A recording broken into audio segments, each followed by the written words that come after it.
संविधानाच्या 131व्या दुरुस्ती विधेयकाच्या समर्थनात 207 लोकांनी मतं दिली आहेत, तर विरोधात 126 लोकांनी मतं दिली आहेत। एकूणच जास्तीची मतं ही 207 आहेत।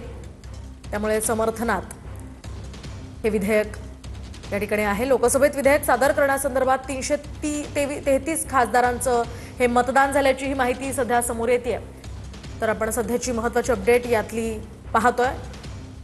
संविधान सुधारणा विधेयक सादर करण्याच्या समर्थनार्थ 207 तर विरोधात 126 लोकांनी मतदान दिलेलं आहे। एकूण विरोधात 126 लोक यामध्ये आहे, तर एकूण 333 खासदारांनी मतदान केलेलं आहे।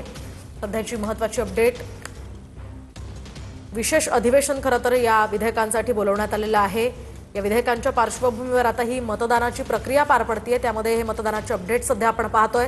संविधान सुधारणा विधेयक जे 131वी घटना दुरुस्ती, ज्याला या ठिकाणी 333 खासदारांनी वोट केलेला आहे। आपण थेट जाऊयात आमचे प्रतिनिधी प्रमोद जगताप यांच्याकडे। त्या ठिकाणी प्रमोद, काय सांगाल? संविधान सुधारणा विधेयकाच्या पार्श्वभूमीवर या ठिकाणी हे मतदान पार पडतंय आणि 207 जणांनी समर्थनार्थ वोट केल्याचं कळतंय। काय अधिकचे अपडेट्स आहेत? मोहिनी, हे स्पष्ट केलं पाहिजे आपण की हे जे मतदान सुरू आहे सध्या ते फर्स्ट रिडिंग आहे, म्हणजे पहिलं वाचन आहे। कुठलेही विधेयक ज्यावेळी सादर केलं जातं त्यावेळी ते 3 प्रोसेस मधलं जात असतं। पहिलं वाचन असतं, त्यानंतर सविस्तर पद्धत, हे पहिलं वाचन होतं जे विधेयक सादर करताना होत असतं, त्यानंतर सविस्तर चर्चा होते आणि तिसरं जे असतं ते त्यावेळी अंतिम मतदान होत असतं। हे जे सध्या सुरू आहे ते पहिलं वाचन आहे, हे आपण प्रेक्षकांना खरं तर पहिल्या पद्धतीने समजून सांगितलं पाहिजे।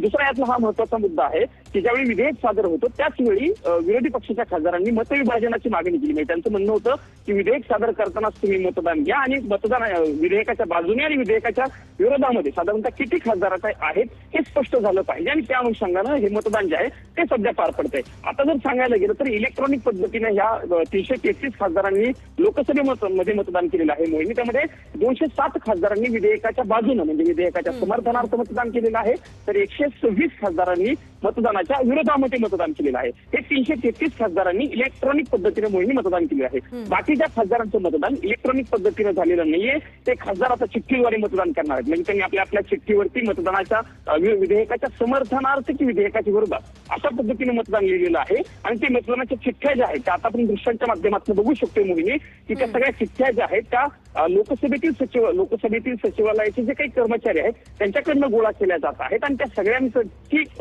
बेरीज केल्याच्या नंतर आपल्या लक्षात येणार आहे की विधेयक सादर करताना समर्थनार्थ किती लोकांनी मतदान केलं आहे आणि किती लोकांनी विरोधामध्ये मतदान केले आहे। मोहिनी, हे स्पष्टपणे सांगितलं पाहिजे की विधेयक ज्यावेळी सादर होतं त्यावेळी 2/3 बहुमताची गरज नसते। म्हणजे ज्यावेळेस आपण संविधान सुधारणा विधेयकासाठी मंजूर करण्यासाठी 2/3 लोकसभेतील जे सदस्य सभागृहामध्ये उपस्थित आहेत त्यांच्यापैकी 2/3 मतदान सदस्यांचं मतदान बाजूने अपेक्षित आहे, पण सध्या 2/3 मतदानाची गरज नाहीये। म्हणजे ज्या पद्धतीनं नॉर्मल पद्धतीने म्हणजे साधारणतः अर्ध्या मतांवरती ज्यावेळेस विधेयक सादर केलं जातं किंवा विधेयकाला मंजुरी मिळते त्या अनुषंगानं लोकसभेमध्ये सध्या जे खासदार उपस्थित आहेत त्यापैकी अर्ध्यापेक्षा जास्त खासदारांनी जरी विधेयकाच्या बाजूने मतदान केलं तरी हे डिव्हिजन जे मागितलेलं होतं ते डिव्हिजन पडेल। पण पुढची जी गोष्ट आहे म्हणजे चर्चा असेल आणि त्यानंतर संविधान सुधारणासाठी मतदान, या पुढच्या गोष्टी पडतील। पण पहिलं हे फर्स्ट रिडिंग म्हणजे पहिलं वाचन आहे आणि त्या अनुषंगानं सध्या लोकसभेमध्ये मतदान होतानाचं चित्र आपल्याला बघायला मिळत आहे।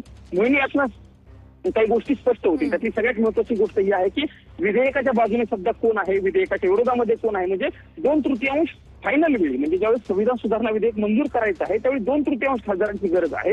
पण आताच विधेयक म्हणजे त्यावेळेस फर्स्ट रिडिंग सादर केलेलं आहे, तेच सादर करत असताना 2/3 खासदारांचं बहुमत मिळतं का हेही बघणं महत्वाचं असणार आहे। पण सध्या इलेक्ट्रॉनिक पद्धतीचं वोटिंग 207 खासदारांचं समर्थनार्थ आणि 126 खासदारांच्या विरोधात 333 टक्के हे समोर आलेले। आता चिठ्ठीद्वारे मतदान होईल आणि अंतिम आकडा थोड्याच वेळामध्ये लोकसभेचे सचिव आहेत त्यांच्याकडनं जाहीर केला जाणार आहे। मोहिनी, अगदी नक्कीच प्रमोद, एकूणच आपण जर पाहिलं तर एनडीएकडे खरं तर तुम्ही सांगितल्याप्रमाणे ते संख्याबळ नसल्याची सुद्धा चर्चा होती आणि त्यामुळे हे विधेयक मंजूर करून घेण्यासाठी एक विरोधकांच्या समर्थनाची मोठी गरज सध्या लागणार आहे। त्या सगळ्या पार्श्वभूमीवर काय अधिकची माहिती मिळते? बघा मोहिनी, तुमचा जो प्रश्न आहे तो प्रश्न संविधान सुधारणा विधेयकाच्या अंतिम मतदानाच्या अनुषंगाने आहे। म्हणजे 3 रिडिंग सांगितले, तुमचा प्रश्न 3ऱ्या रिडिंगच्या अनुषंगाने आहे। म्हणजे ज्यावेळी अंतिम मतदान संविधान सुधारणा विधेयक मंजूर केलं जाईल त्यावेळी 2/3 खासदारांची गरज लागणार आहे। तेवढे खासदार सध्या सत्ताधारी पक्षाकडे नाहीत, म्हणजे एनडीएकडे नाहीत, त्यांना त्यावेळी विरोधी पक्षांच्या खासदारांची मदत लागणार आहे. पण आता यावेळी जे मतदान सादर केले, विधेयक सादर केलेलं आहे, विधेयक सादर करायचं की नाही त्यासाठी फर्स्ट रिडिंग सुरू आहे.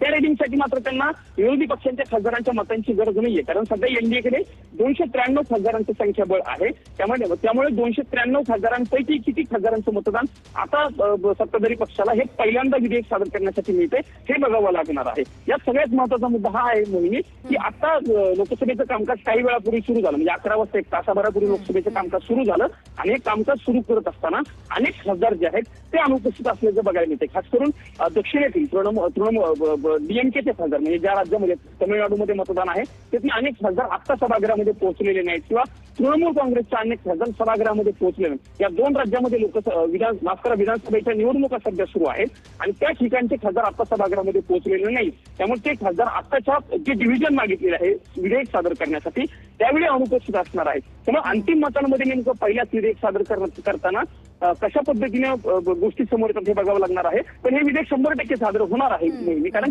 डिव्हिजन जरी विरोधी पक्षानं मागितलेलं असलं तरी सध्या सत्ताधारी पक्षाकडे म्हणजे एनडीएकडे संख्याबळ आहे आणि त्यातही विरोधी पक्षांचे जे 2 महत्वाचे पक्ष आहेत, म्हणजे टीएमसीचे खासदारांची संख्या साधारणतः 27च्या आसपास सभागृहामध्ये आहेत, डीएमकेच्या खासदारांची संख्या 25च्या आसपास आहे. हे दोन्ही पक्ष सध्या सभागृहामध्ये, दोन्ही पक्षांचे अनेक खासदार, काही प्रामुख्याने 2 ते 3 खासदार आहेत पण बाकीचे खासदार सभागृहामध्ये नाहीयेत. त्याच्यामुळे जर सांगायला गेलं तर हे जे विधेयक सादर केलेलं आहे ते विधेयक सादर करताना मागितलेलं मतविभाजन सध्या तरी पडण्याचं चित्र आपल्याला बघायला मिळते. पण अंतिम आकडा किती हे बघावं लागणार आहे. मोहिनी, आकड्यांचा खेळ हा अत्यंत महत्वाचा आहे.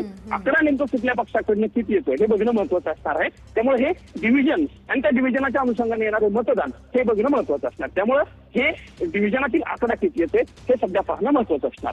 अगदी नक्कीच प्रमोद, आपण जर पाहिलं तर या ठिकाणी विरोधकांनी या सगळ्या विधेयकांना विरोध दर्शवलेला होता. नेमक्या काय भूमिका या सगळ्या विरोधकांनी मांडलेल्या होत्या आणि त्या सगळ्या पार्श्वभूमीवर घडामोडी सुद्धा घडल्या. राहुल गांधींनी तृणमूल संदर्भात नाराजी व्यक्त केल्याची सुद्धा माहिती आहे. काय अपडेट्स आहेत त्या संदर्भात? बघा, काल ज्यावेळी इंडिया अलायन्सची मिटिंग झालेली होती मोहिनी, त्या मिटिंगमध्ये राहुल गांधी सुरुवात टीएमसी कडनं केली गेली, म्हणजे ज्या सागरिका घोष आहेत टीएमसीच्या राज्यसभेतील खासदार त्यांनी हा मुद्दा उपस्थित केला इंडिया अलायन्सच्या ब्लॉकमध्ये, की ज्यावेळेस अंतिम मतदान होईल त्या मतदानाला आमच्या पक्षाचे साधारणतः 20 पेक्षा अधिक खासदार उपस्थित राहू शकणार नाहीत, कारण आमच्या स्टेटमध्ये सध्या मतदान सुरू आहे आणि आमच्या दृष्टीनं ते विधानसभेचं मतदान अत्यंत महत्वाचं आहे, त्यामुळे आमचे खासदार पोहोचणार नाहीत. ही ज्यावेळी त्यांनी भूमिका मांडली त्यावेळी ते राहुल गांधी जे लोकसभेतील विरोधी पक्षनेते आहेत त्यांनी स्पष्टपणे नाराजी व्यक्त केल्याचं बघायला मिळालं. राहुल गांधींची भूमिका ही होती की विरोधी पक्षाची एकजूट जी आहे ती एकजूट दिसून आली पाहिजे आणि त्यासाठी तरी तुमच्या पक्षाच्या सगळ्या खासदारांनी येणं अपेक्षित आहे, अशा पद्धतीची भूमिका राहुल गांधी यांनी मांडली. आणि राहुल गांधी असंही म्हटले, जर तुमच्या पक्षाचे खासदार उपस्थित राहिले नाहीत तर त्याचा अप्रत्यक्षपणे फायदा जो आहे तो भारतीय जनता पार्टीला होईल, त्यामुळे तुमच्या पक्षाच्या खासदारांनी येणं तिथं अपेक्षित होतं. आणि त्याला राहुल गांधी यांच्या भूमिकेचं समर्थन इतर पक्षाच्या खासदारांनी केल्याचं बघायला मिळालं. म्हणजे डीएमकेचे खासदार जे TR बालू आहेत त्यांनी असं म्हटलं की आमच्याही राज्यामध्ये म्हणजे तमिळनाडूमध्ये देखील निवडणुका सुरू आहेत पण आमचे मात्र सगळे खासदार मतदानाला येणार आहेत. आम आदमी पक्षाच्या संजय सिंग यांची ही भूमिका तीच होती. ते म्हटलं की विरोधी पक्ष कशा पद्धतीने एकजूट आहे हा मेसेज जाण्यासाठी तरी तुमच्या खासदारांनी येणं अपेक्षित आहे आणि आता जर आपण याला विरोध नाही केला तर विरोधकांमध्ये फूट आहे अशा पद्धतीची भूमिका जाईल, मेसेज जाईल, अशा पद्धतीची भूमिका आम आदमी पक्षाच्या कडनं मांडली गेली.